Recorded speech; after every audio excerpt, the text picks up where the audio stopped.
అనగనగా ఒక ఊరు. ఆ ఊరిలో ఓ చిన్న కుటుంబం. ఆ కుటుంబంలో అత్త, మామ, కోడలు, కొడుకు చాలా సంతోషంగా ఉండేవారు. కోడలు పేరు రాధ. కొత్తగా పెళ్ళయింది. కొన్ని రోజుల కాపురం తర్వాత అత్త మీద కోపం పెరిగిపోయింది రాధకు. ప్రతి పని తనకే చెబుతుందని, తన భర్తకు, తనకు మధ్య చిచ్చు పెడుతుందని, తనను తక్కువ చేసి చూస్తుందని, ఇలా రకరకాల కారణాలతో అత్తను చూస్తేనే చంపేయాలన్నంత కోపాన్ని పెంచుకుంది కొత్త పెళ్లి కూతురు. ఓసారి అత్త కోడల మధ్య పెద్ద గొడవ అయ్యింది. తన భర్త కూడా అత్తకే సపోర్ట్ చేయడంతో పుట్టింటికి వచ్చింది రాధ. ఇంటికొచ్చిన రాధ తండ్రితో, నాన్నా, మా అత్తను చంపాలి. దానికోసం ఏదైనా ఉపాయం చెప్పు అన్నది. అదేంటమ్మా, నీ ఆలోచన తప్పు. ఇలా చెయ్యకూడదని తండ్రి వారించినప్పటికీ చెబుతావా లేదా నన్ను చచ్చిపోమంటావా అంది. కూతురి ఆవేశాన్ని అర్థం చేసుకున్న తండ్రి, సరే, ఇదిగో ఈ పౌడర్ రోజు మీ అత్త తినే అన్నంలో కొంచెం కొంచెం కలుపుతూ పో. ఇది విషం కాబట్టి కొన్ని రోజుల తరువాత మీ అత్త చనిపోతుంది. అప్పుడు నువ్వు హ్యాపీగా ఉండొచ్చు. సరేనా అని తన తయారు చేసిన పౌడరు ప్యాక్ చేసి కూతురికి ఇస్తాడు తండ్రి. కానీ ఒక షరతు, ఈ విషయం గురించి ఎవ్వరితో చర్చించకు. అంతకు మించి మీ అత్తతో నువ్వు చాలా ప్రేమగా ఉండాలి.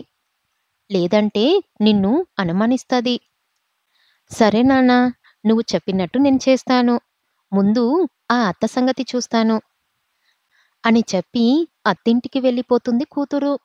మెట్టినింటికొచ్చిన కోడలు అత్తని చంపేయాలన్న ఒక పథకంతో వచ్చినందుకు చాలా సంతోషంగా ఉంటుంది. కానీ అత్త మాత్రం కోడల్ని చూసేసరికి ఎక్కల్లేని ప్రేమ ఒలకపోస్తూ ఉంటది. అన్ని పనులు తానే చెయ్యడం, ఇంట్లో ఎవ్వరికి ఏ అవసరం వచ్చినా తనే చెయ్యడంతో కోడల్ని చాలా ప్రేమగా చూసుకుంటుంది అత్త. కోడలు మాత్రం తన పని తను కానిస్తూనే ఉంది. అత్తకు పెట్టే అన్నంలో తన తండ్రి ఇచ్చిన పౌడర్‌ను కలుపుతూనే ఉంది. ఇలా 2, 3 నెలలు గడిచాక అత్త కోడళ్ళ మధ్య అనుబంధం మరింత పెరిగింది. ఓ రోజు హుటాహుటిన తండ్రి దగ్గరికి వెళ్ళింది కూతురు. నాన్నా, విషానికి ఏదైనా విరుగుడు ఉంటే ఇవ్వండి. మా అత్త చాలా మంచిది. నన్ను కూతురి కంటే ఎక్కువగా చూసుకుంటుంది. ఆమె బతికి ఉండాలి. ఏదన్నా చెయ్యండి. మీరిచ్చిన పౌడర్‌ను నా చేతులతో నేనే రోజూ కొంత అన్నంలో కలిపి ఇచ్చాను మా అత్తకి. నా చేతులారా తల్లిలాంటి అత్తను చంపుకోను. ఏదన్నా చెయ్యండి అంటూ ఏడుస్తూ తన తండ్రి కాళ్ళ మీద పడింది కూతురు. దానికి ఆ తండ్రి, పిచ్చిదానా, నువ్వు ఆవేశంలో అన్నావని నేనెలా విషమిస్తా?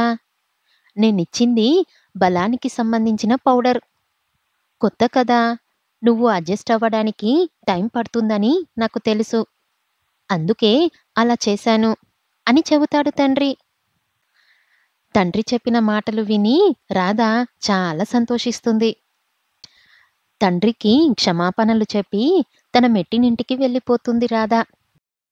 అత్తింట్లో అందరితో కలిసిమెలిసి ఉంటూ సంతోషంగా ఉంటుంది.